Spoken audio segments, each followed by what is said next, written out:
I invite you to put yourself in my shoes for a moment. You've essentially spent the last 30 years as a working professional in the entertainment industry. You pride yourself on the quality of your work, and you've just completed recording the 6th episode of a new podcast all about mistakes. You envisioned the podcast as a place where you and your guests could investigate yourselves and how the mistakes that you've made in your own lives have impacted you.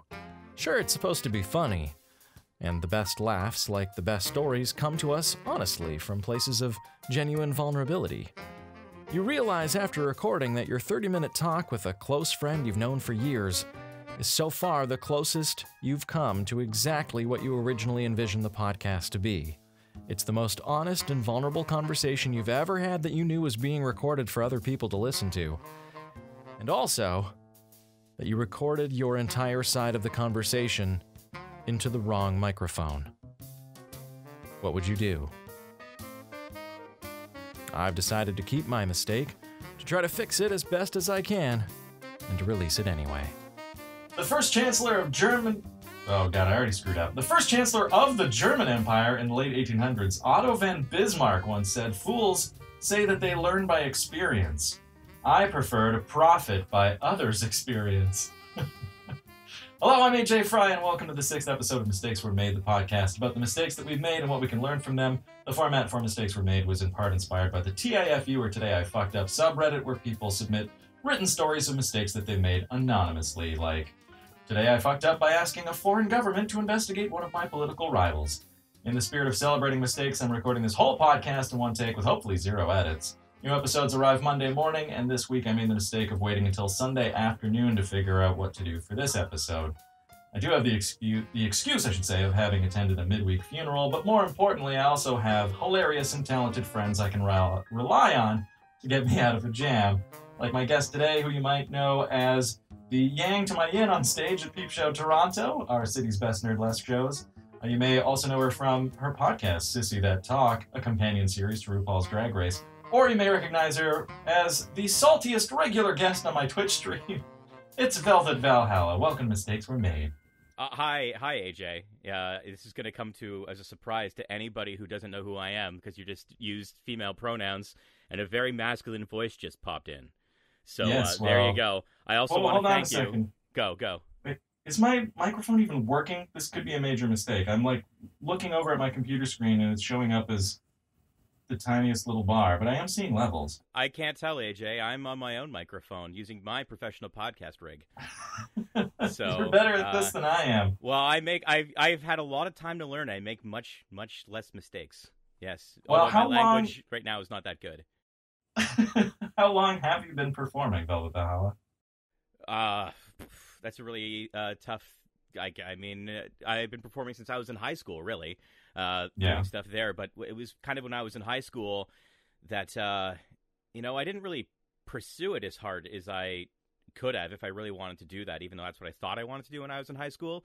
And it wasn't until I applied to colleges trying to go and get into performing arts colleges, and I applied to a technical program on a whim, and I got into that, but I got into no performance programs whatsoever.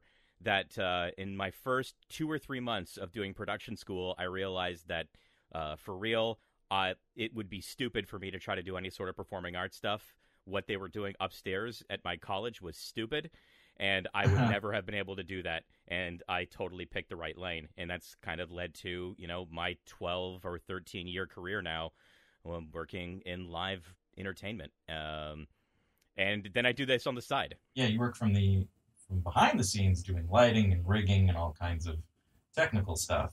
Yeah. So what I actually do when people don't see me just talking shit on stage or talking shit in your Twitch stream or just talking shit on my podcast is that I work backstage. I do lighting it started with theater and then moved into rock and roll. And now most recently I'm doing a lot more television. And I've toured. I've done all sorts of stuff. I've had a life. But we know you as your lovable persona, Velvet Valhalla. So That's when right. did she come into the scene? So Velvet is sort of the first time I ever did drag. Let's get it right into that. The first time I ever did drag was for Halloween when I was in high school. I did drag once there, and kind of had a good time doing that. So it was always sort of in like my back pocket. I did it another time when I was in high school, and when I was in high school, we were like writing plays.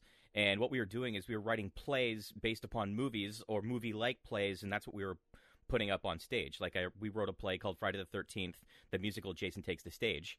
And then we wrote another one that was basically sort of based around like 60s sci-fi. And in that, I played a character called Emperor Gangrene, who was sort of like a Frankenfurter-esque character.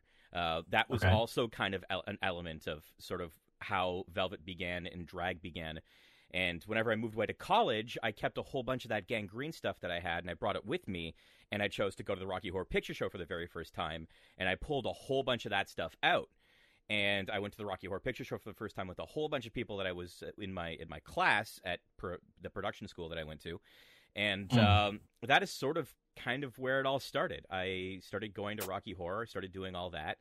And then I joined the cast for Rocky Horror, and I started as Brad Majors, and I did that for about a year. Some people dispute that, but I think that they're all wrong. I did that for about a year, and then after that, they couldn't find other Frankenfurter. So they just said, I said, fuck it, I'll do whatever. I'll be Frankenfurter.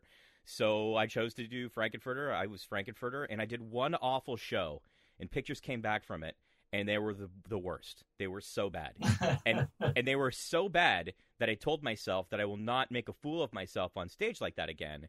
I'm going to teach myself how to do makeup and how to do all of this stuff. And that's sort of how Velvet was born. I went down a rabbit hole, a YouTube rabbit hole, which was really hard to do 10 years ago. Right. Actually, it was even longer than that, 10 or 12 years ago, when YouTube videos were about only 5 or 10 minutes long. Of just watching people do makeup and buying makeup and teaching myself how to do makeup. And I taught myself how to do Frankenfurter makeup by doing my own face in drag. And because of doing that, I would go to shows on Halloween where I would have to be in the audience. And I would go to those shows in drag, and then I would Frankenfurter myself up and then go back out. Because of doing that, everybody who was doing peep shows, they were all friends of mine from the Rocky Horror community. They were like, hey, why don't you just do drag and host this show? And that is how Velvet was born. Velvet was born. All of those things led to Velvet being born whenever I started hosting burlesque shows in full face. And that was all just kind of based upon my insanity. Really. Like, whenever I pick something up, I just become obsessive about it. That's just sort of one thing about me. I know that from introducing you to Minecraft recently. Yes, you can tell. And if there's one thing I really enjoy doing, I like building things. I like to I like building. I like learning mechanical skills. I'm not much of a reader, like a book reader. I'm not too big into fiction, but what I am really big into is kind of mechanical skills and building things and learning that kind of stuff. So drag is a mechanical skill. It's painting on your face. So I know I caught the bug like that pretty hard, and now it's been well over 10 years since I first came up with my name of Velvet, and here I am. Right. You know, doing all of this stuff while still trying to have a life. What a sitcom that would be. I was gonna say it's interesting to hear you bring up Rocky Horror and Frankenfurter as part of your entryway into the art of drag performance. I have not really done any myself, though for a Interspace story some years ago, I was taken by a producer to there's a lineup of MAC Cosmetics celebrating some anniversary of Rocky Horror, and so they were gonna make me up as Frankenfurter. And then my producer wanted me to act the part of Frankenfurter and be pouty and sexy and flirty with the camera and such. And I was like, well, if I was cast to play Frankenfurter in a production and I was in character within the context of the scene, I guess I'd be comfortable doing that. But what I am right now is a television show host who goes by my real name, and I'm dressed up as Frankenfurter, and this is not what I normally look like. This is not what I normally behave like. This feels very weird for me. And it did kind of give me some introspection on what it must be like for people who are, in the process of transitioning or curious about transitioning and playing with gender roles and such, which is not something I'd ever really considered before. But I did want to ask then, your introduction to drag doesn't come from that place. I don't know what you identify as on the sexual orientation spectrum. We've been friends for years. I've never thought to ask. I do know you were once married to a woman. I am. So yeah, I guess I don't know how to politely ask, but I do kind of want to ask about your Don't be feelings polite. on. I assume maybe you're straight identifying, and I know that a lot of the drag community isn't that way. Although there certainly are straight drag performers out there. So There are a few straight drag performers, but they're yeah, very few and far between. Yes, I am a straight drag performer. That is what I am. The mask that I put on as Velvet is a mask that it's like anything. It's like any kind of war paint that you put on. It changes your persona. I always try to hearken it a lot to wrestling because I'm a big professional wrestling fan, and everyone says that the best professional wrestling characters are your own personality ramped up to 11. And to me, Velvet is sort of the uncensored version of me. It is everything that if I'm in my real life and I'm hesitant to say something, if I'm done up and I'm on stage and I have a microphone, there is nothing that I will not and cannot say at that point. And it's kind of very freeing that way. And I mean that comes to a lot of drag. That is drag in general, is that a lot of people find that when they put the face on and they put their tits and tights in, that there's a freeing element to doing, all of the stuff, this discomfort that comes from doing drag, because drag is not at all comfortable. yeah, But to me, drag is not political. To most people, it is, but to me, entertainment is entertainment and politics is politics, and I try to keep both of them separate and as best I can. And that's a difficult thing in kind of the current climate with everything the hell that's going down. You had me on here during Trump impeachment week, AJ. So what fun is that? For anyone listening in the future, it's the first Trump impeachment week, we should say. Hopefully the final one, whatever the hell that is. But we'll see how many more could possibly. Who knows? who bloody knows at this point? Yeah. But that's what it is. Like, drag in and of its essence is a fuck you. It is sort of a shirking or a shedding of gender roles and gender stereotypes. And when I'm in drag, I don't change much about myself other than my outward appearance. My voice sounds the exact same as probably what you're hearing right now. And I'm just a bit more free with my language. It's interesting to try to play with you on stage because of that, nature that you have with the mask of drag, that you can say anything. Yes. My first couple of peep show performances, I realized, even as I just sort of dipped my toes into the water of saying certain things, that like it doesn't quite read the same way when it's a straight guy in a suit saying certain things. And that is another big reason why that I still pursue doing drag whenever I'm hosting things on stage. When we first started Peep Show, we did have two hosts, and they were two guys. And if it was two guys on stage, it can come off as misogynistic. But as soon as you put one of those guys in a dress, something happens. There's a change there. And whether or not you want to admit that, and you want to put whatever politics you want to put on that, there's something that makes it a little bit more okay. And I'm not saying that I use my drag as a shield to say whatever the fuck I want, but it's definitely in my arsenal. It definitely affords me the ability to do things that I can't do as a straight white male. Like, whenever I put it that way, it seems like all I'm doing is just being a fake, and I'm not. Because like I've been doing drag for a long ass time. I was doing drag before it was cool with RuPaul's Drag Race, like it is right now. Like drag right now is way cooler and way more accessible. It's having its moment than it's ever has been. And when I was doing it, it was like there was only a handful of people on 5-minute YouTube clips, and it was very difficult to learn. Have you been the victim of harassment? Making your way to various engagements? I imagine you wouldn't really... Absolutely. That's all part of it. And that's why I understand it. That's why I can understand a lot about the trials that a lot of people who are in the transgender cross-dressing community kind of really goes through. Because, yes, I have dealt with all of those things, every single one of them. In fact, I've even put myself into some of them by doing, different things, where I went out in half drag a couple times. Like when the Pythons all got back together, and they had a stage screening. I went in a garter belt and suspenders and a big green bra to go and watch it, and then afterwards I walked through Kensington Market and then went to Christie Pitts and watched another movie, just like all kind of weirded out, and everybody was talking to me during that time. I had no makeup. There was nothing going on there that people couldn't really get going on, but that was a thing.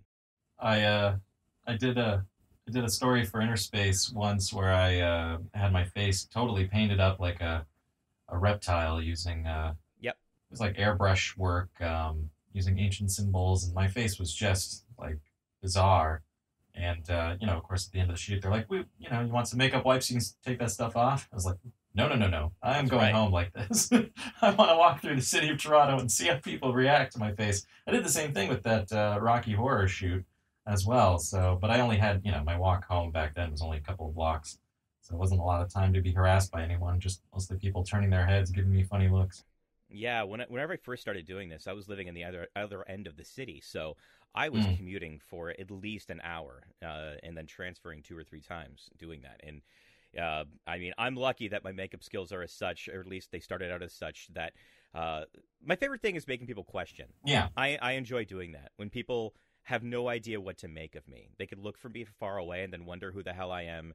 And then they get totally taken back, and they're on the back foot as soon as I open my mouth. Right. And if I have people in that situation, that affords me so much leeway and ability to be able to kind of, manipulate them the way that I want to have them manipulated as a host of a show. Not like in a malicious kind of manipulation way, but if somebody's already on a back foot, they're more willing to begin accepting other things that are happening as they happen, and they open up a little bit more because they start feeling uncomfortable, and then I can start bringing them back from that. Because there's nothing I love more whenever I'm on stage than digging myself a big old hole and having to get myself out of it. Yeah, that's my favorite thing to do. I love doing that. I love trying to toe the line, and I love having an audience turn on me so that I can bring them back. I want to take everybody on a journey. Yeah. It was something that I noticed about you watching those early Peep Show shows and really grew to appreciate and admire. So it's been a delight working with you, being up there on stage while you're digging yourself into a hole. Yeah, well, I mean, look, AJ, I think the biggest mistake that you've made was probably agreeing to do it with me, because I'm a pain in the ass on show days. I frequently do not show up on time, if at all on time. Yeah. Like I've learned that. I don't talk about anything. I don't want to talk about anything before the show happens. I just want to let the show happen. Like, I'm an improviser at heart. If there's one thing that I am, it's an improviser. Yeah. And that's kind of the core that I have in here. I want to go in there, I want to experience it, I want to feel it, and I want to give genuine emotions to the people who are watching in the audience. And that's how I feel like I connect to people better than... That's the best way that I feel I connect to people. And that's why I think people actually enjoy my hosting style, because they can tell that I'm not phony when I'm on stage. I do my best to try to be as genuine and honest as I can while being in a giant wig and high heels and fake tits. Mm-hmm. So how honest can I be while being the fakest I could possibly be? It's great. If only I had that statement to have used on the last episode of the podcast as the tease for this episode. I try to be as honest as I can be in high heels and fake tits. There you go. Quote, that's what I Velvet Valhalla. Yeah. So do you want to be honest and talk about Bring it. Your marriage? Because oh shit. Okay. Yeah, this is something I know about only tangentially through social media. I will tell a story of my own failed first marriage because I feel it's only fair in this. Mistakes were made. Yep. To give some context, around the time that we would have first been introduced, I was still with my ex, who was my wife, at least common law. We were never common law, yeah, married in a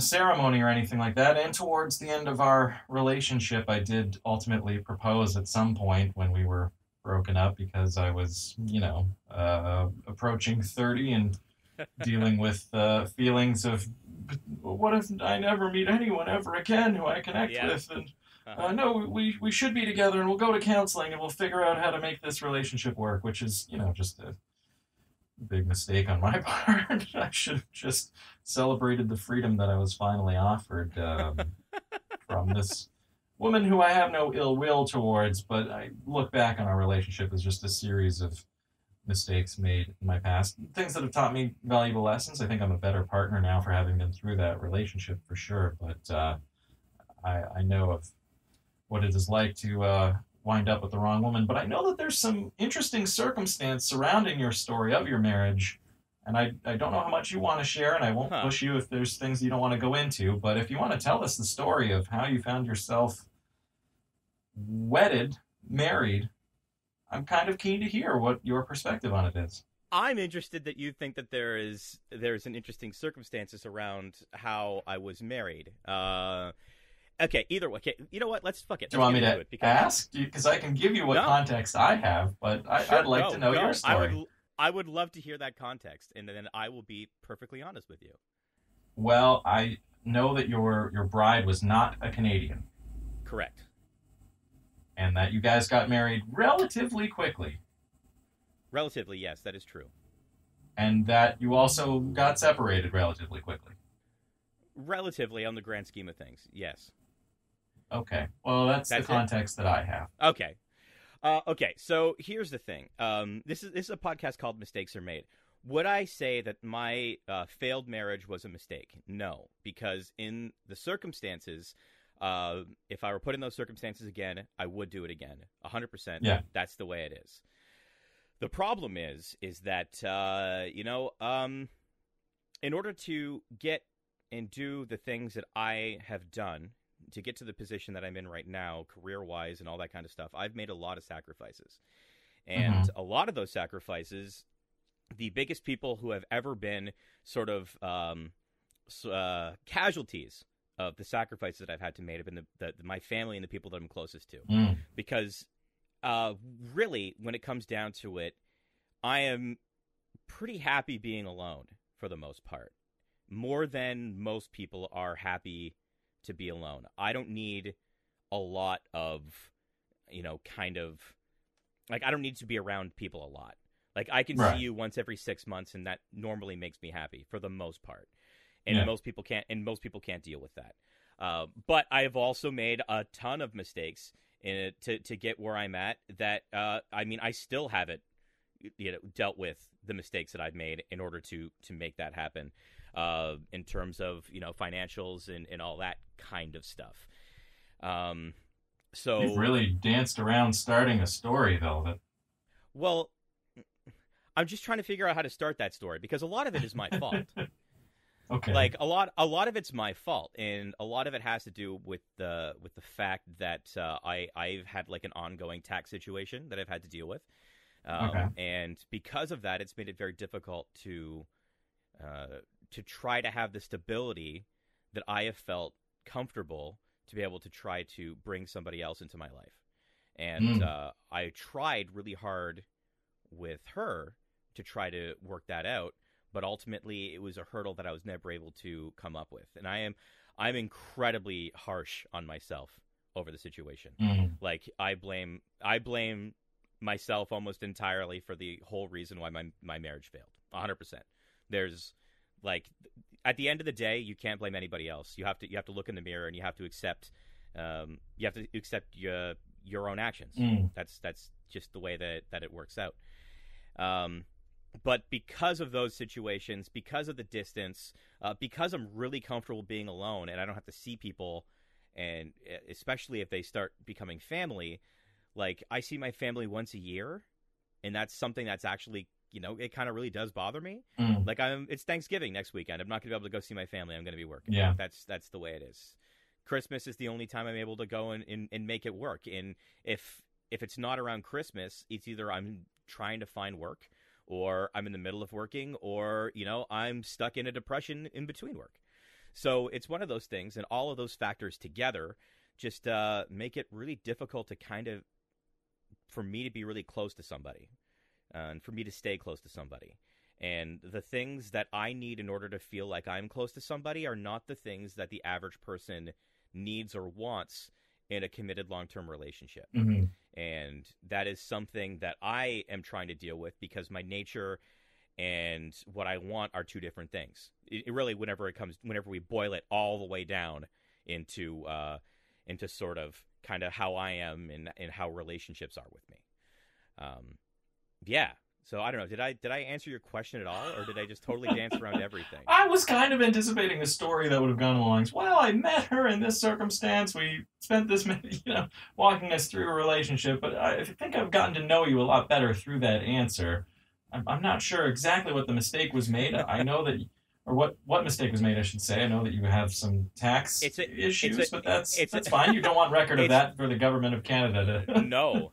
bring up. The thing is, though, is that there are too many mistakes that there's too many mistakes that I've made that led up to that. Mm-hmm. And those are the same mistakes that have caused me a lot of personal turmoil across the board.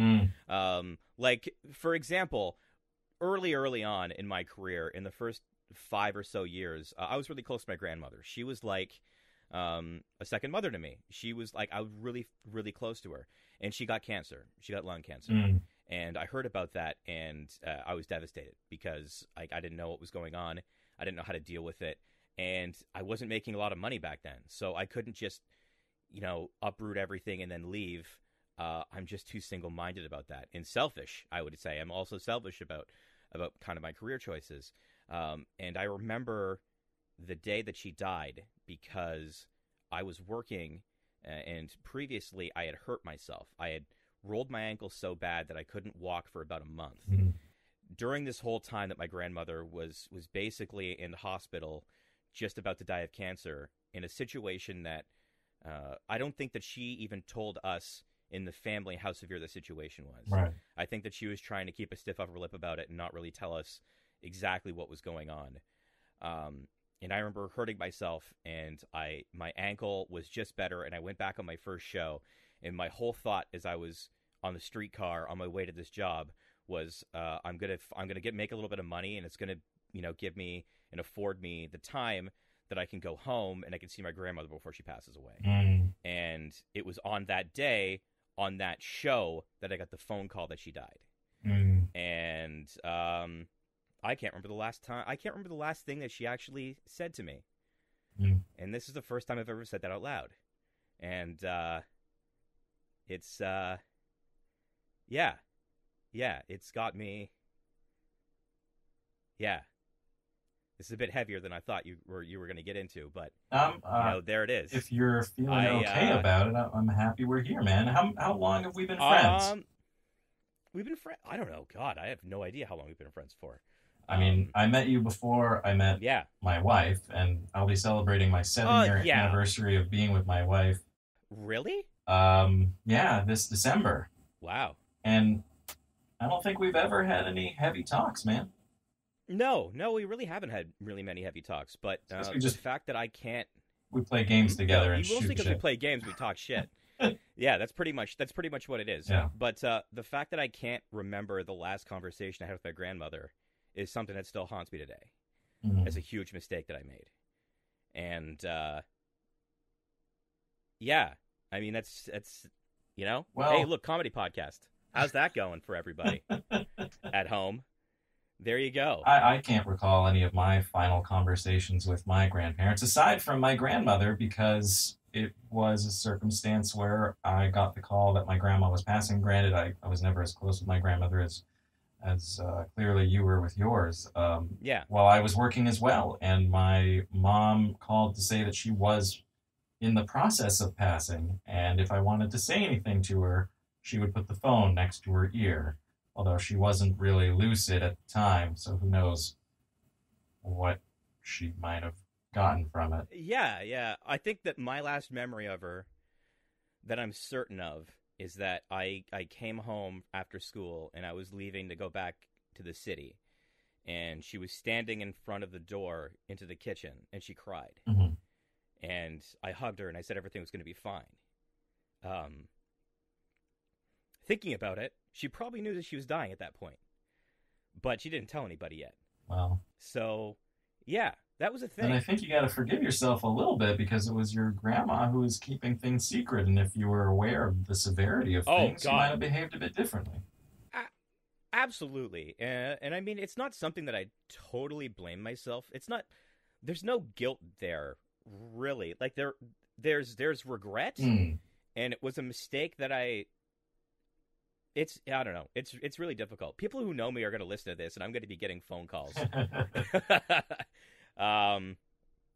Yeah, but that's, I mean, there right there, we just covered two of the biggest mistakes, regrets that I've made in my whole life, basically.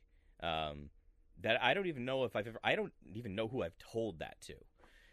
There's a weird thing about me, is that I have a tendency to open up a lot more when I'm in a public forum than I do in private. If I'm in private, I'm very private. But if I'm on a stage, or when I was Twitch streaming a lot, and somebody asked me a question, I will be so frank, and I will not pull any punches, and I will tell 100% the honest truth, regardless of what it is. I will tell that stuff, and I don't know. It's weird. It's the talking therapy. Yeah, really. That's my attitude with kind of what it comes down to. this podcast, is that, you know, I similarly have made a lot of mistakes, and for the public record, I will be as frank and as honest as possible. That's true. About them.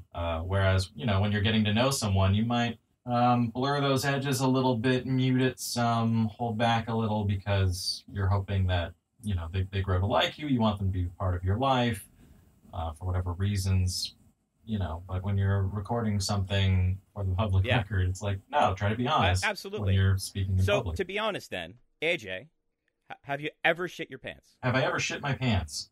In adulthood. Let me think back on that one. I definitely was once, as an adult. I can't recall. No. Yeah, you shit your pants. Yeah, I can recall a couple of instances as a child, for sure. Yeah, I shit my pajama pants while wrestling with my dad once, which was quite funny. I can vividly recall the feeling of the logs rolling down my leg and onto the carpet. Yeah. But I can't recall as an adult. No. Yeah, because I have shit my pants as an adult, and I'm going to tell you that is a mistake. Though that's a mistake that if you do it once, I'm just trying to lighten this up a bit. Right. Shit your pants story. Yeah. we talk death, but then we close on a high note talking about shitting our pants. Yeah, we're talking about shitting our pants. Yeah, so I've shit my pants once before, and it's the worst experience that haunts me to this day.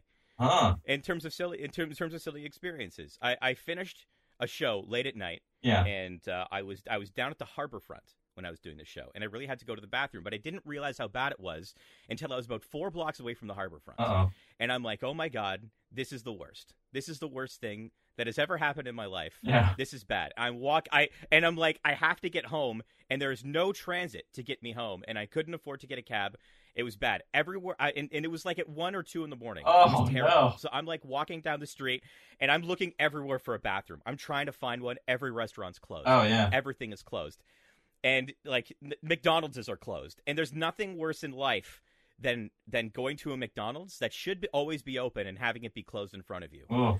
Like, McDonald's should be 24/7 everywhere. Yeah. That's just the way it is. Nothing. I couldn't find anything. Finally, I'm just going through my head. I'm just trying to figure things out. I'm talking to myself in my head. I'm like, okay, please don't shit your pants. You can't shit your pants. You got to figure something out right now. Where's the bathroom? Where's the closest bathroom? What can you do? What can you do? What can you do? And I'm like, okay. Yeah. In my job, I go to a lot of hotels, and I work in a lot of hotels. So I know a lot of hotels are great for bathrooms. Exactly. But I also know a lot of the convention halls in the hotels, because I know if I walk into any hotel that they're just going to not let me go. They're not going to let me in. So I'm like, okay, well, the Sheraton downtown has a conference hall with 2 giant bathrooms on the inside. All I have to do is make it there. Those conference halls are open 24/7. If somebody asks me who I am, I'm going to be like, hey, I'm working for X production company, and I'll just play dumb. Yeah. Perfect. Okay, this is the plan. And I'm walking there, and I'm just duck walking at this point. Like, I don't know what to do. I'm duck walking. I'm trying my best to do it. And then the next thing you know, it's like the Sheraton's right there around the corner, and it just happens. I just can't stop. And I dive into an alleyway, and the most horrendous thing that's ever happened in my life. It's just a volcano that just comes out of my ass. It is the fucking worst. It is the absolute worst. So I'm sitting there, and I'm shitting in an alleyway. And I've never been more embarrassed with my pants around my ankles, shitting in this alleyway, being like, oh, fuck. What am I doing? But I can't stop. And it's not like, you know, a nice little, I've just had a whole bunch of fiber logs. No, this is a volcano. This this is like a water cannon that is coming out, and it is the absolute worst. And I'm sitting there and I can't do it, and I'm like having an existential crisis in my mind as I'm squatted in this alleyway, and then finally it's over, and I'm like, oh my god, it's over, and then I realize I have to clean up. Yeah. And I'm just like, oh shit, and I'm like, there's no way I'm cleaning up the shit off the alleyway. I have to pull my pants up, and I have to run away as fast as I possibly can. Yeah. So I pull my pants up, and I run into the Sheridan bathroom downstairs so I could just try to clean myself up as much as I can. Embarrassed as fuck that nobody can see me. And I'm like, Jesus, what do I do? What do I do? And I pull up my underwear, and it's a fucking Pollock painting. Right. And I'm like, I can't put these back on. This is the worst. So I'm like, what am I going to do? What am I going to do? I like wrap my underwear in toilet paper, and I put it in my bag. And then I clean up and I put my pants on as best I possibly can with no underwear on. And I'm wearing like cargo pants. I'm wearing work pants. And I'm like, shit, this is the worst. And then I run outside and I throw my underwear in the trash. And now I have to get home. And I don't know if I smell like shit. I don't know what's going on. I'm not sure what's happening. And that was one of the most uncomfortable nights of my entire life. That was truly a mistake that I made. You made it home okay, then? Well, yes, without underwear. Did you walk all the way? Did you get in a cab? No. I got into a streetcar. Yeah. I got into a streetcar and I made it home in a streetcar. But very, very different feeling. Very different feeling, and it's an experience that haunts me to this day. Right. It's absolutely an experience that haunts me to this day. When you shit your pants once, everything is off limits from that point because you know that it can happen. Yeah. It never becomes an impossibility. I'm sure in your mind right now, you're like, I'll never shit my pants. I'm sure a lot of people who are listening right now will say, I will never shit my pants. I've definitely had some close calls, but it's never come to it. Yes. So far. No, it's bad. All right. I'll try to be prepared for when it happens to me. I think that's just really what I want everybody to walk away from this podcast. Yeah. Pack a second pair of underwear. Well, I just want everyone to be aware because shitting your pants is a serious thing. Yeah. And I don't think enough people talk about their shitting their pants situation, especially on a platform like this. Yeah. And I think that more people need to think about that and really ask their friends and loved ones, have you shit your pants? Well, ask yourself that. I wonder... In fact, ask AJ that. At AJ Fry on Twitter. If you have a shit your pants story, send it to AJ Fry on Twitter. I actually was... and he'll read them on the next podcast. I was going to do a call for submissions of stories, but I haven't set up the anonymous email account yet. But that is one of my goals. An anonymous. An anonymous. You know what? I guess nobody's going to want to use their Twitter handle. No. To tell a shit their pants or any story. Kind of... You're going to get like... Or yeah, I guess any kind of embarrassing story. So I hope that there are people out there who have shit their pants. Please make some sort of dummy account. It's like, shit my pants embarrassed. I don't want to just be the Today I Shit My Pants podcast. This is Mistakes Were Made. It can include the occasional shit my pants story, but you're trying to pigeonhole me. Today I shit. Trying to pigeonhole me Today here, I Velvet. shit. Always with the excellent trolls. Well, Velvet, thank you very much for joining me here. You're hosting Peep Show's Thank you, AJ. Trick or Tease this weekend at the Great Hall Solo. Friday. Yeah. And folks can find it's been a while. Tickets online at peepshowto.com. You can also find Sissy That Talk wherever fine podcasts are sold. Yeah, velvetvalhalla.com is where the podcasts are at, or where all fine podcasts are. All right. Are found. Well, if you folks out there enjoyed this episode of Mistakes Were Made, please leave a rating. Tell your friends. I'm still making all kinds of mistakes, and if you've noticed one or have an idea of how to improve the podcast, I'd love to hear it. I'd also love to hear your how you shit your pants stories. So please send me any and all comments or criticisms. How I shit my pants. How? I'm at AJ Fry on all the things. Thanks for listening. We'll see you in the future. Thanks again, Velvet. No problem.